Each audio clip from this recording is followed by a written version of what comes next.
What the hell? What is it, honey? My wife's voice called out from behind me. It's a door. She laughed. Did you break into the pot stash early? We're in the middle of the woods. Why would there be a... Oh, huh. Karen stopped as she saw it, and we stood shoulder to shoulder looking at it. An old wooden door built into the side of a hill in the middle of nowhere. It really is crazy what you can find out on these expeditions sometimes, huh, honey? She grinned. Should we knock? I shook my head. I'm not really sure I want to meet the kind of person that lives inside a hill. Oh, come on. Karen punched my shoulder. Where's your sense of adventure? Karen strode up to the door and gave it a polite knock. Hello, I'm looking for a Mr. Beard? A Mr. Treebeard? I chuckled as I shook my head. Karen never let me forget the little wonderful things about her that made me fall in love with her. She turned to me in mock disappointment. I don't think anybody's home, honey, she said. All right, come on, I said. We've got enough shrooms for now. Let's find a good place to trip. Are you kidding? God, I married the most boring man in the universe. We've got to go inside. What if someone lives there? What if someone lives in the hill in the woods? I think the man who built this house underground in the forest would be understanding if we offer to share some of our pot with him. You assume that just because he lives in the hill, he smokes pot? I don't know, Karen. That's pretty racist. Racist? Against who? Tree people, obviously. Who else? Karen laughed and punched me in the shoulder again. I feigned being hurt, even though I loved it when she did that. Alright, I finally agreed. After all, if I didn't completely ignore common sense sometimes, I wouldn't be married to you in the first place. You're really funny. After I kick you out of the house, maybe you can live with Mr. Treebeard out here in the woods. I chuckled and tried the knob. The door was unlocked. As we pushed it open, we were greeted by a damp, mossy smell. The room inside was pitch black, but it seemed to be made entirely of rock, not dirt like I had expected. Hold on a second, I said, sliding the pack off onto the ground and fumbling around inside for a flashlight. I flipped it on and scanned the walls. What the? The walls were all covered in some sort of nonsensical carvings. It reminded me of when we'd studied Egyptian hieroglyphics in school. What is this? Wingdings? Karen joked. I didn't answer. I had gotten the sudden feeling that I was being watched. I swung the flashlight to the back wall, only to discover that there wasn't one. The passage continued on and sloped downwards until the flashlight beam ended on the ceiling about 30 feet away. Karen, I think we should... Hold on, what's that? Karen pointed to the dark spot on the floor, and I pointed the flashlight down to illuminate it. It was some kind of black liquid. Motor oil? I joked. But Karen wasn't joking around. She knelt down to look at the puddle.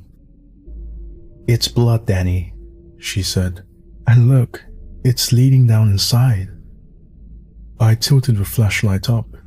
She was right. There was a blood trail leading deeper into the cavern. It's probably just an animal, I said. We should go. But Karen was already tying her hair up the way she did at work. She cupped her hands to her mouth. Hello? She called out. I heard the call echo down the chamber, which must have been much larger than we had originally thought. Is anybody down there? Silence. But then, a barely audible call answered. Help. The call sounded like it was coming from deep within the cavern. When I heard it, all of the hairs on the back of my neck stood up, and there was a sinking feeling in my chest. My every instinct started telling me to get the fuck out of this place. Karen? It could be some sort of trap, I said. Let's call for park rangers and get the fuck out of here. Somebody's hurt down there, Danny, she said sternly, but then her expression softened a bit. Sorry, honey, this is what you got yourself into when you decided to marry a nurse. I sighed. I knew there was no stopping Karen once she had set her mind to do something, but I kept a tight grip on the heavy mag flashlight as we proceeded down the passageway. The blood trail got thinner as we walked deeper into the cavern. Whoever it was must have lost most of their blood in the antechamber, but if they were hurt out there, why had they retreated further into the cavern? Why not go outside where they had a chance of being found out? It didn't make any sense. The air grew hotter and more humid as we went further down the increasingly steep slope, and a pungent smell of mold invaded our nostrils. I coughed as I breathed the horrid air. Where did all of this dust come from? The deeper sections of the cavern walls had been cracked open by tree roots that had buried their way through the stone. What the fuck is this place? I whispered to Karen. Maybe some sort of makeshift survival bunker? She guessed. She cupped her hands to her mouth again. Hello? Her voice echoed down the hallway. If you can hear us, stay calm. We're gonna help you get out to safety. Help. Her voice was a little louder this time. We must be getting closer, I thought. But the sense of revulsion I felt on hearing the voice only got worse.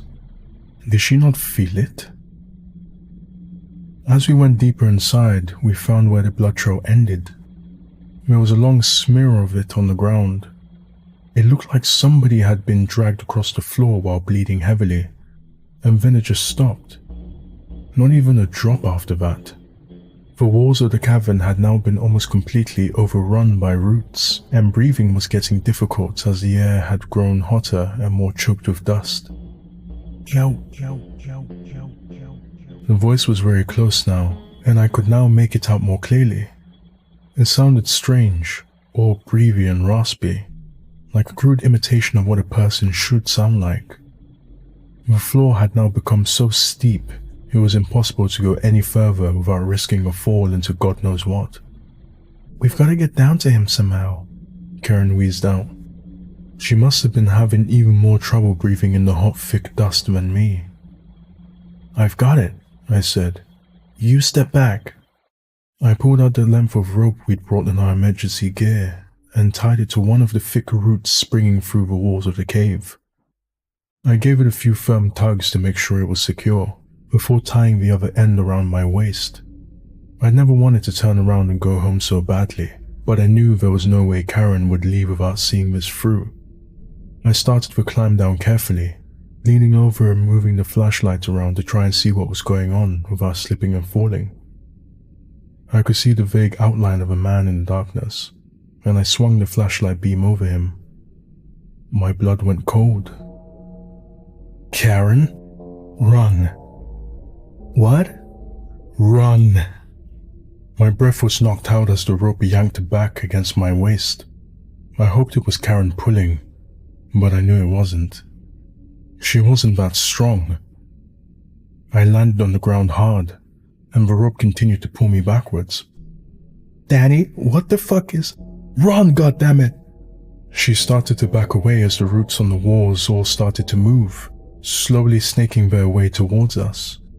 I sawed through the rope with my pocket knife and stumbled forward into a sprint, yanking Karen along with me. She wouldn't have hesitated if she'd seen what I had. At the bottom of the cavern, a man had been suspended above the ground in a giant web of roots that were writhing and sliding through him. Little bulges were moving slowly up the roots that led away from his collapsed and shriveled body, one root jutting into his throat and twisting around every time he called for help. The plant was working his voice box like a puppet. We abandoned our flashlight and gear bag in the cave behind us as we sprinted towards the exit in total darkness, hacking and coughing as the moldy, dusty air of the cavern filled our lungs. I could feel myself tripping on roots that had not been there on the way in. I felt a yank on my hand as Karen fell, and we both tumbled down onto the writhing roots which circled our limbs and began to drag us backwards. I started hacking desperately at them with my pocket knife. The roots recoiled as I struck them, and I managed to free my legs. I pulled at Karen's hands, but the roots were stronger. "Just leave me," she shouted at me. "Fuck no." I swung blindly at her legs, and the knife connected with a sick thud.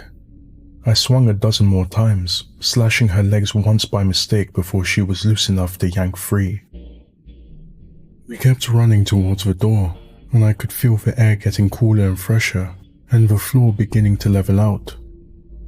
We'd almost made it. I could see the outline of light around the door now. We ran full force into it, ricocheting off and bouncing back onto the ground. I scrambled up. Please be open. I grabbed the knob and yanked, and a torrent of fresh air and sunlight poured into the cavern. I grabbed Karen's arm and half-dragged her through the open door before collapsing exhausted on the ground. "We made it," I gasped out. My chest was heavy up and down as I lay on my back, coughing up all the dust from the cavern air. "Yeah." Karen was bright red with exhaustion, her arms and legs covered in scratch marks. I don't imagine I looked much better. "What the fuck was that?" I said breathlessly, getting to my feet. Karen shook her head. "I don't know, but let's get the fuck out of here." I helped Karen to her feet, and we both stood there panting and coughing with our hands on our knees. Karen coughed something up into her hand. "Danny?" she said, showing it to me. It was a small leaf. I watched her face as little green tendrils began to spread out and coil around under her skin, and I realized with horror that it hadn't been dust we were breathing in. It had been spores.